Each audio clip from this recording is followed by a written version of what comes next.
Hey, my name's Logan. I'm 27 years old, and I've been working as the lead technical engineer at a major construction firm in Seattle for the past 3 years. It's one of those big corporations that builds high-rises, bridges, and everything in between, places where deadlines are sacred and mistakes can cost millions. I like to think of myself as adaptable, the kind of guy who can roll with whatever comes my way. I grew up in a small town outside Tacoma, where my dad was a carpenter and my mom worked shifts at a local diner. They taught me to fix things with my hands and keep my head down when the going gets tough. After college, I bounced around a few entry-level jobs, pouring concrete on sites, drafting blueprints in dingy offices before landing here. Now, I live in a modest one-bedroom apartment in the suburbs, with a view of the Puget Sound on clear days. My routine is simple: black coffee in the morning, gym after work, and maybe a beer with friends on weekends. No drama, no complications. At least that's how it was until recently. My direct boss is Cassandra Wright. She's 32, single, and the project director who's earned a reputation around the office for being as sharp as she is unyielding. Everyone calls her the ice queen behind her back, not because she's mean, but because she's all about precision and rules. Nothing gets past her without approval, and she's got this way of looking at you that makes you feel like she's already 3 steps ahead. I remember when I first met her during my interview. She was dressed in a tailored black suit, her dark hair pulled back in a sleek ponytail, and her green eyes scanning my resume like it was a blueprint with hidden flaws. I admired her back then, the way she commanded the room without raising her voice, how she turned chaotic projects into successes. But admiration turned to tension pretty quick. Working under her meant constant scrutiny. She'd question every decision, demand revisions on reports I'd spent nights perfecting, and enforce protocols that sometimes felt more like shackles than guidelines. And her one unbreakable rule: everything had to align with her vision. No deviations, no shortcuts. This latest project was the biggest I'd ever led. A massive commercial development on unstable ground near the waterfront. The soil was weak, prone to shifting, and the timeline was brutal. 6 months to completion, with the budget already slashed by 15% due to supply chain issues. My team and I had been grinding for 3 weeks straight, pulling all-nighters at the site, testing samples, and running simulations. I'd come up with a new technical approach, using reinforced micropiles instead of the standard foundation piers. It was safer, cut costs by about 10%, and shaved 2 weeks off the schedule. But it deviated from the original design Cassandra had pitched to the board. When I presented it in our weekly meeting, she shut it down hard. "Logan, this isn't what we agreed on," she'd said, her voice calm but edged like steel. "Stick to the approved plans. We don't have room for experiments." I pushed back, not out of ego, but because I knew the old way was risky. "Cassandra, we've run the numbers. The ground won't hold with the original setup. This isn't an experiment. It's necessary." The room went silent. My team shifted uncomfortably, and she just stared at me, her expression unreadable. After that, the friction built. Emails flew back and forth, her demanding revisions, me defending the data. Whispers started in the break room, people saying I was challenging her authority, that I was on thin ice. I didn't care. My team trusted me, and I wasn't going to let them take the fall if things went south. That afternoon, after another grueling meeting where she'd overridden my input in front of everyone, she summoned me to her office. The door clicked shut behind me, sealing us in the glass-walled space that overlooked the bustling floor below. Soundproof, private, perfect for what was coming. She slammed a stack of blueprints onto her desk, papers scattering like shrapnel. "Why are you still pushing this?" she demanded, her eyes flashing. "I made it clear. Revert to the original design." I stood there, hands clenched at my sides, trying to keep my cool. "Because it's the right call, Cassandra. We've analyzed the soil reports. If we stick to your plan, we'll overrun the budget and delay everything. My team's out there busting their asses." "Don't lecture me on teamwork," she cut in, stepping around her desk toward me. Her heels clicked sharply on the floor. I'm the one accountable here. My decisions are final. The air between us crackled. She was close now, close enough that I could see the faint lines of fatigue around her eyes, smell the subtle citrus of her perfume. I took a step forward, my voice low. This isn't about ego. It's about doing what's best for the project. She raised her hand, pointing a finger at my chest, her breath coming faster. If you take one more step, I'll fire you. Time froze. 3 weeks of exhaustion, of being doubted, of fighting for what I believed in. It all surged up. And beneath it, something else. The unspoken tension that had simmered between us for months. The late nights debating over coffee, the way her gaze lingered sometimes, the pull I felt but never acknowledged. I stepped forward. Slowly, deliberately. No turning back. Then fire me, I said, my voice steady. In one motion, I closed the gap, pulling her toward me. My lips met hers in a fierce, explosive kiss, a release of all the pent-up frustration, anger, and desire I'd buried. She stiffened at first, her body rigid against mine, but she didn't push away, didn't pull back. For a heartbeat that stretched forever, the world narrowed to just us. The heat of her mouth, the way her hands gripped my arms, not quite resisting. When I finally released her, we were both breathing hard. Her cheeks were flushed, her eyes wide with a mix of shock and something unnameable. We need to calm down, I said, stepping back. Talk like adults, not boss and subordinate. She didn't speak, just stood there, her lips slightly parted, her face red. I turned and left the room, my heart pounding like a drum. As I walked back to my desk, my mind raced. That kiss, it had shattered every boundary, but part of me wondered if it had started something neither of us could stop. But when I got back to my desk, the adrenaline from that kiss started to fade, replaced by a knot of regret twisting in my gut. What the hell had I just done? Crossed every professional line, risked my job, and for what? A moment of impulse that could blow up everything I'd built. I sank into my chair, staring at my computer screen, trying to focus on the blueprints in front of me. My team was counting on me to fight for that revised plan, not get distracted by whatever that was with Cassandra. Then my phone buzzed. An email notification. I glanced at it absently, expecting another update from the site crew. But the sender was blank. No name, just a generic address that looked like it was from some throwaway account. The subject line was empty. I opened it anyway, figuring it might be spam. My blood ran cold. There, attached to the message, was a photo. Crystal clear, no blur, no shadows hiding the details. It was me and Cassandra in her office, locked in that kiss. The angle was from outside the glass wall. Someone must have snapped it through the hallway, maybe with a phone held discreetly. Her hands on my arms, my face tilted down to hers. Undeniable. Below the image, just one line. I know everything. I stared at the screen, my mind racing. Who could have taken this? The office was buzzing after the meeting, people milling around. It could be anyone. A jealous colleague who'd seen us argue too many times. A rival from another department gunning for my spot. Or hell, even someone from the board's inner circle keeping tabs. Construction is cutthroat. I'd heard stories of corporate espionage, but this felt personal.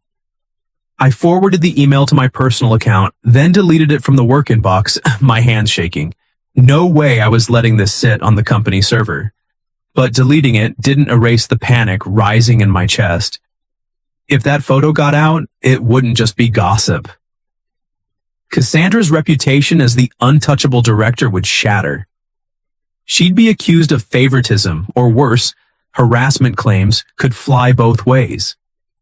And me? I'd be the guy who kissed his boss. Fired, blacklisted, my career in ruins. My team would suffer too. The project might get reassigned, and they'd bear the brunt of any fallout. That night, I couldn't sleep. Seattle's rain pattered against my apartment window, like a relentless drum, the city lights blurring into streaks on the glass. I paced the living room, then collapsed onto the sofa, phone in hand, replaying the email over and over.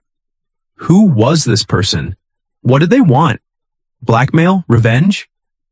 I tried to trace the address, but it led nowhere. Some anonymous service designed to hide tracks. Around midnight, another message pinged in. Same sender. No photo this time, just text. Hand over the full project files, the unrevised ones with the original specs. Or this goes to the board. And HR and maybe the press for good measure.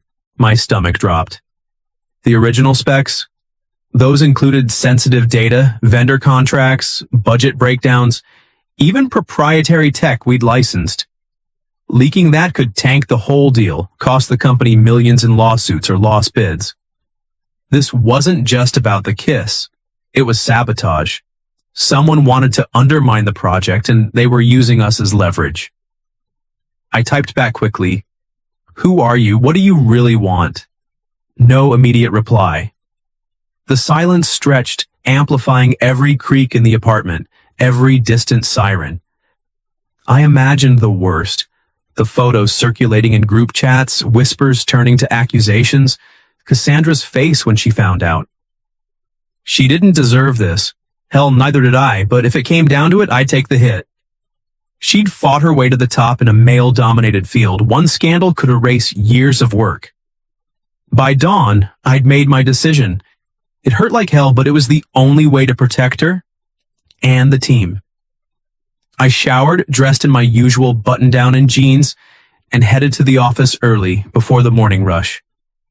The building was quiet, just the hum of the AC and the distant clatter of the cleaning crew. I cleared my desk methodically, packed my notebooks, downloaded my personal files, wiped the computer clean. Then I printed my resignation letter, short, professional, no explanations. Effective immediately, it read. I signed it with a steady hand, even as my mind screamed at me to reconsider. Word must have spread fast because by mid-morning, Cassandra called me up to her office. She looked composed as always, but there was an edge to her voice over the intercom. When I walked in, she was standing by the window, arms crossed. What the hell is this? She asked, holding up the letter. You're quitting? Now? After everything? I stood there, keeping my expression neutral. It's for the best. Her eyes narrowed, confusion mixing with frustration. Is this because of yesterday? The kiss? I didn't fire you for that. We can talk about it, figure it out. No, I said quietly, cutting her off. I placed a thick folder on her desk. The complete breakdown of my revised plan with all the data, risks, and contingencies. Everything you need is here. Trust me on this. The project will succeed. She stared at me, searching my face for answers I wouldn't give. Logan, why? You're one of the best I've got. This doesn't make sense. I met her gaze, memorizing the way her brow furrowed, the vulnerability she rarely showed. But I couldn't tell her about the blackmail, not yet. It would drag her deeper into the mess, and I needed to handle it alone. Just take care of the team. With that, I turned and walked out, the door closing behind me like a final punctuation. As I left the building, handing in my badge at security, a wave of loss hit me. My job, my purpose, gone in a flash. But worse was the ache of leaving her behind, wondering if she'd ever know the truth. For now, it was over, or so I thought. Those first few days after quitting felt like I'd been cut loose from a tether I didn't even know was holding me down. I didn't waste time wallowing. Seattle's job market for someone with my skills was wide open, but I didn't jump back into another corporate gig. Instead, I signed on with a small crew doing hands-on labor at a site on the outskirts of the city, a residential development going up near Bellevue. It was grunt work, hauling rebar, mixing concrete, framing walls under the relentless Pacific Northwest drizzle. I'd wake up at 5 a.m., brew a pot of coffee in my tiny kitchen, throw on steel-toed boots and a worn flannel, and drive out to the site before dawn. The foreman was a grizzled guy named Hank, who didn't ask questions about my resume. He just handed me a hard hat and pointed to the pile of lumber. Lunch was sandwiches from a food truck, eaten sitting on overturned buckets with the other guys. Stories about bad bosses, weekend fishing trips, the usual banter that made the hours pass. It was exhausting, my body aching in ways it hadn't since my early days on sites right out of college. Blisters on my hands, mud caked on my jeans, the constant hum of saws and hammers. But there was a peace in it. No emails pinging at midnight, no meetings where every word was dissected. I was just a pair of hands building something tangible. For the first time in months, I felt free, unwatched, unjudged. Evenings, I'd collapse on the sofa with a cold beer, watching rain streak the windows, my mind too tired to overthink. Or so I told myself. But the nights were harder. When the city quieted, the emptiness crept in. I'd scroll through old work emails I'd saved, rereading debates with my team about load-bearing calculations or site surveys. I missed the challenge, the satisfaction of seeing a plan come together. And yeah, I missed them, the guys who trusted me through the chaos. But most of all, I missed her, Cassandra. It hit me in waves, the way her eyes narrowed when she challenged an idea, how she'd pace during calls with clients, her voice steady as steel. And that kiss. God, that kiss replayed in my head like a loop I couldn't pause. The height of it, the surprise in her eyes afterward. I'd wonder if she regretted it, if she'd moved on, burying it under her stack of reports. Part of me hoped she had. The other part ached at the thought. A couple of weeks in, I started hearing whispers through the grapevine.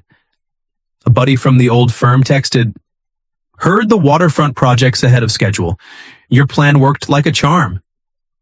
I smiled at that, a small vindication. But it stung too, knowing I'd bailed right before the win. Still, I pushed forward, focusing on the rhythm of the work. Hammer, nail, measure, repeat. It was simple, grounding. Then, one stormy evening, everything shifted. The rain was coming down in sheets, typical Seattle fury, pounding against my roof like it wanted in. I'd just gotten out of the shower, steam still fogging the mirror, dressed in faded jeans and a plain t-shirt, when a knock echoed through the apartment. Urgent, insistent. I opened the door and there she was, Cassandra, soaked to the bone, her coat dripping on the welcome mat. No makeup, hair plastered to her face from the downpour, eyes red-rimmed and shadowed. She looked vulnerable in a way I'd never seen, like the armor she wore every day had cracked. Before I could say a word, she stepped forward and wrapped her arms around me, burying her face in my chest. Her body trembled, cold from the rain, or maybe something else. "I miss you," she whispered, her voice muffled against my shirt, raw and broken. I held her there, in the doorway, stunned, my arms instinctively closing around her. The scent of her, rain mixed with that familiar citrus perfume, flooded me. "Cassandra, what are you doing here?" She pulled back just enough to look up at me, water dripping from her lashes. "The project, it succeeded. Beyond what anyone expected. Your method saved us weeks and kept us under budget. But why did you leave? Why vanish like that?" I thought it was because of me. The kiss. Her words hit like a punch. I guided her inside, closing the door against the storm. She shrugged off her coat and I grabbed a towel from the bathroom, draping it over her shoulders. We sat on the sofa, her hands clasped in her lap, still shivering. I poured her a mug of hot tea from the kettle I'd just boiled, and as she warmed up, I finally told her everything. The anonymous email, the photo of us in her office, the follow-up demands for the project files. They threatened to expose us if I didn't hand over the originals. I couldn't let that happen to you, to your career. So I left. Removed myself from the equation. She listened in silence, her face paling as the pieces clicked. When I finished, tears welled in her eyes, spilling over. "Oh, Logan, I blamed you. I was so angry thinking you'd just quit on me. On us. But you were protecting me? All this time? I nodded, reaching out to wipe a tear from her cheek. I couldn't drag you into it. You're too important. To the company, to the team. To me. She set the mug down, her hand trembling, and leaned in. This time, she initiated it. A soft, lingering kiss, full of gratitude and unspoken longing. It was different from the office, gentler, deeper, like a confession. When we broke apart, we talked through the night. She opened up about her past, growing up in a strict family where failure wasn't an option, climbing the ladder in a field that chewed up women like her, the fear that made her so rigid. I shared mine, losing my parents young in a car accident, learning to adapt because stability was never guaranteed. We'd laughed at old arguments, cried over the misunderstandings. By morning, as the rain eased, we both knew this wasn't just a fling born from tension. It was real. But we couldn't go back to the old dynamic. Let's build something new, she said, her head on my shoulder. Away from all that. I agreed.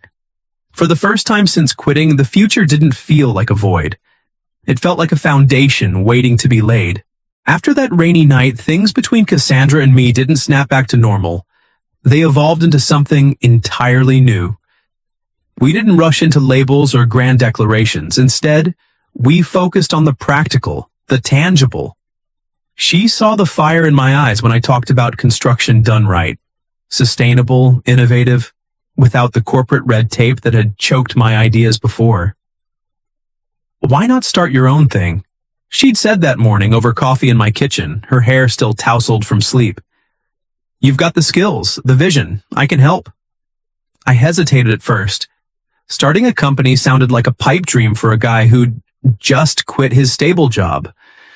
But Cassandra wasn't one for empty talk. Over the next few weeks, she dove in with me. We sat at my cramped dining table, sketching out plans on napkins and laptops. Hayes Green Build, that's what we named it, a nod to my last name, and our focus on eco-friendly projects, retrofitting old buildings with green tech, using recycled materials, designing for energy efficiency. Seattle was ripe for it with the city's push towards sustainability. Cassandra leveraged her network, old clients, suppliers she'd negotiated with for years. She helped me file the paperwork, register as an LLC, even connected me with a small investor who'd been impressed by her past work. I was the face of the operation, the one out in the field, but she was the backbone at first, advising from the sidelines while keeping her director role at the old firm. I can't just bail yet, she'd explained one evening as we walked along the waterfront, her hand in mine. But I'll be here for you, contracts, bids, whatever you need. It felt strange at first, this reversal, her supporting my ideas instead of shooting them down. But it worked. Our first project came quicker than I expected, a small retrofit for a local elementary school, upgrading their HVAC to green standards. I hired a lean team, a couple of guys from my old labor crew, plus a sharp young engineer fresh out of UW. We nailed it under budget, and word spread. As Hayes Green Build gained traction, so did we. Dating her openly was a revelation. No more stolen glances in meetings or tense silences. We'd grab lunches at food trucks near job sites, her in business casual, me in dusty work boots. Weekends were ours, strolling through Pike Place Market, tossing bread to the seagulls by the sound, or driving out to the Cascades for hikes where we'd talk about everything. Her childhood in a strict East Coast family that prized perfection, my scrappy upbringing where failure was just a detour. I was always afraid of messing up, she'd confess one afternoon, leaning against a tree trunk. That's why I was so hard on you. I'd pull her close, and I pushed back because I needed you to see me as an equal. Those moments built us stronger, turning old rivalries into shared strengths. But it wasn't all smooth. About 3 months in, the blackmailer resurfaced. I'd almost forgotten, lulled by the rhythm of new beginnings. An anonymous text this time. Nice little startup. Shame if that photo surfaced now. Attached was the same damning image from her office. My blood boiled. I showed Cassandra right away, no more secrets. We didn't panic. Instead, we strategized like we would a project glitch. She had connections in IT security from her old job. We traced the number to a burner, but the IP led back to someone familiar. A mid-level manager from our former company, bitter about being passed over for promotion. He'd been the one lurking outside her office that day, snapping the photo out of spite, hoping to leverage it for intel on bids. We didn't confront him alone. Cassandra insisted we go to the police, filing a report for extortion. Turns out he wasn't as clever as he thought. Digital footprints led straight to him. He was arrested within a week, the photo deleted from his devices before it could spread. The relief was palpable, but it bonded us deeper. "We faced it together," she said that night, curled up on my couch. "That's how we'll handle everything from here." With the threat gone, Cassandra made her move. She resigned from the firm, citing new opportunities. The day she walked into our makeshift office, a rented space in an industrial park near the shipyards, she looked freer than I'd ever seen her. "I'm all in," she declared, rolling up her sleeves to help draft our next proposal. We expanded. More hires, bigger contracts like eco upgrades for a tech startup's headquarters. I'd oversee the sites, barking orders in the mud, while she'd handle the boardrooms, charming investors with her unflinching poise. The team loved her. Her visits to the field weren't just inspections. She'd pitch in, checking safety gear or brainstorming fixes, earning respect that went beyond her title. Our relationship deepened alongside the business. No more power imbalances. We were partners in every sense. Late nights poring over blueprints turned into shared dreams about expanding to Portland, maybe starting a family one day. "I never thought I'd find this," she'd whisper in bed, her head on my chest. "Someone who challenges me and stands by me." I'd kiss her forehead. "You were worth stepping forward for." Hayes Greenbuild wasn't just surviving, it was thriving. We landed a city contract for green housing retrofits, our name popping up in local trade journals. I felt proud, watching my vision take shape, seeing the team grow, and knowing Cassandra was right there, turning what started as a reckless kiss into a foundation we both stood on.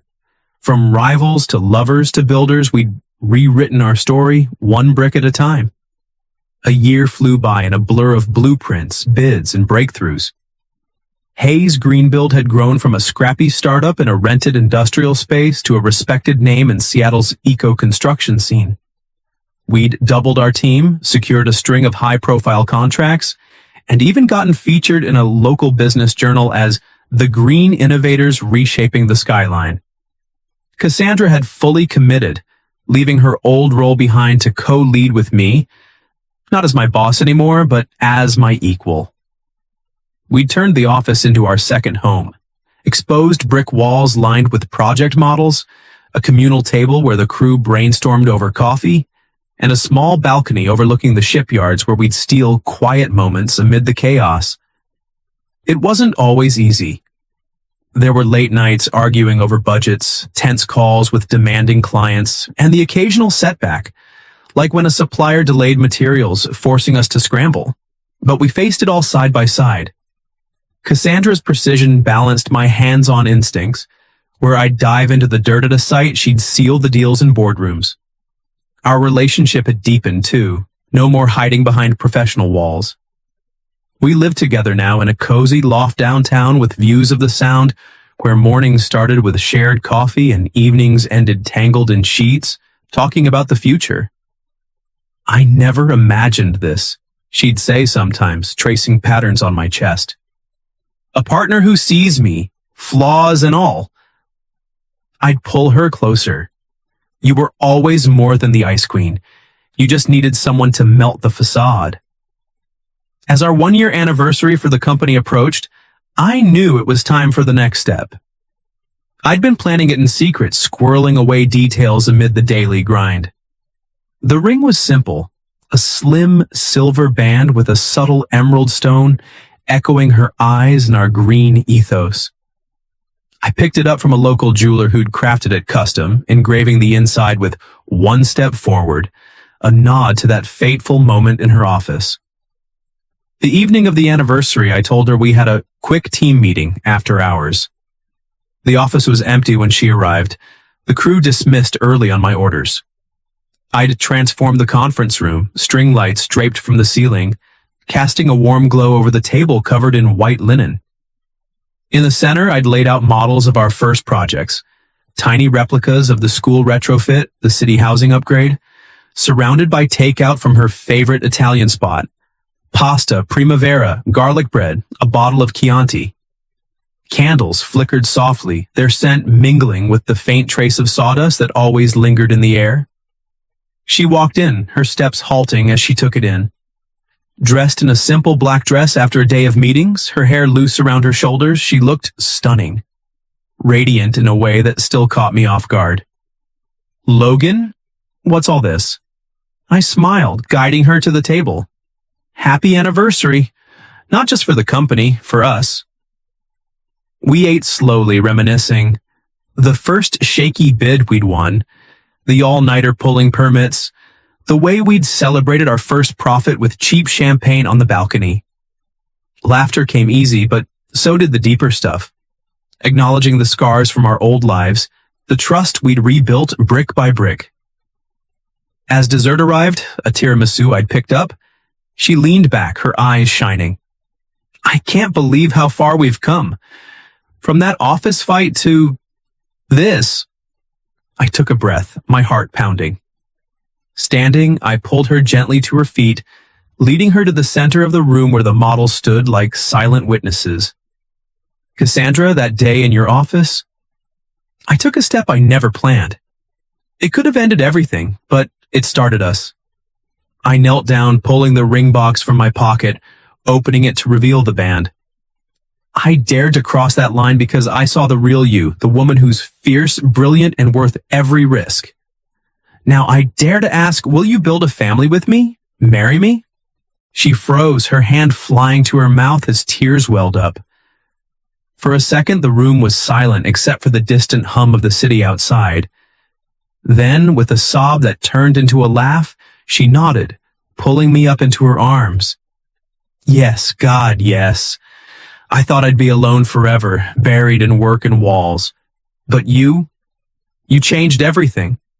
You saw through the armor, stayed when it cracked. I slipped the ring on her finger. It fit perfectly, the emerald catching the light. We kissed then, slow and deep, the weight of the past lifting like fog burning off the sound.